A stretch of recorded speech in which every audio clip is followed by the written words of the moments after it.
Chapter 168. The four worldly wise recognized the Lord in the stranger. Wisdom and love as a long and a short road for God seekers.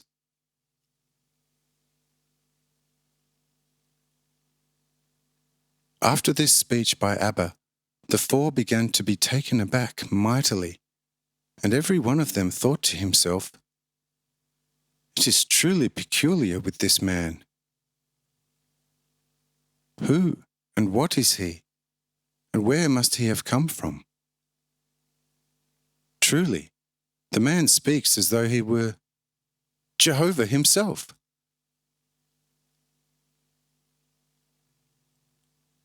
After the first of them had apologized to the still unknown Abba, the four stepped back a little and deliberated on the super-wise stranger.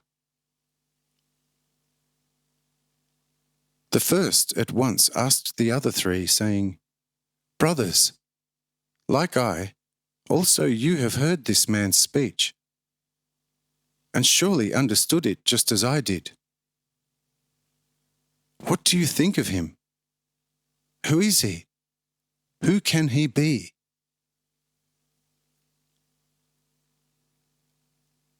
Thereupon the second one said, "Brother, you know that in certain things I have never made great blunders, and so I think I shall also now hit the nail on the head. The metaphor of the garden, the watering of the same, the comparison of the spring water with the rain, and, finally, the likening of our words to the already feeble spring water, but the likening of his word to the living rain out of the clouds of heaven, and in the end the clear hint concerning Abidom's presence remove any doubt where I am concerned, that behind him there is Abidom Jehovah himself."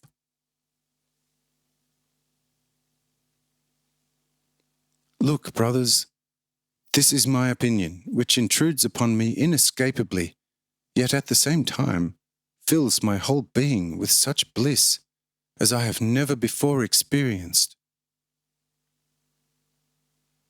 However, I do not want to impose my opinion on anyone, and I shall be extremely pleased to hear also your opinions on it.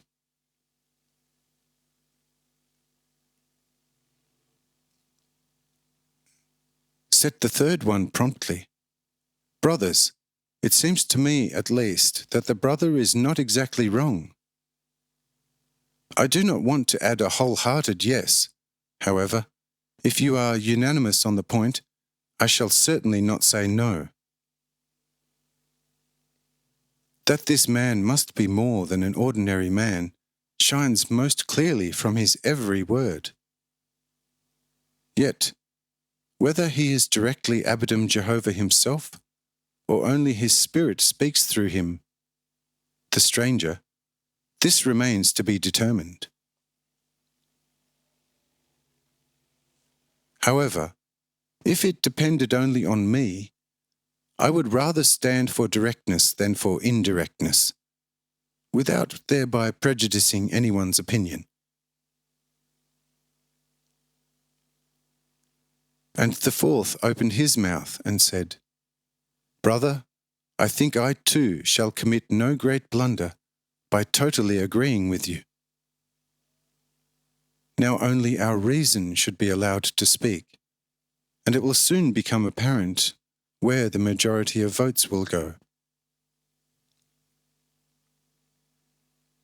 Thereupon the first principal speaker said, "Brothers, we are fully agreed. For this was my secret opinion right after his first speech, and I am rejoicing greatly that we are now completely of one heart and one mind. But now the question arises, how shall we go about it? How approach him again? What offering shall we give him? How shall we now look in his eyes? what shall we be able to tell him? Him, who knew our most secret thoughts many eternities before through his almighty word we became thinking and feeling humans. He, who through one word once created heaven and earth, and all their countless beings, has now spoken to us in so many words. Say, think, what will become of this?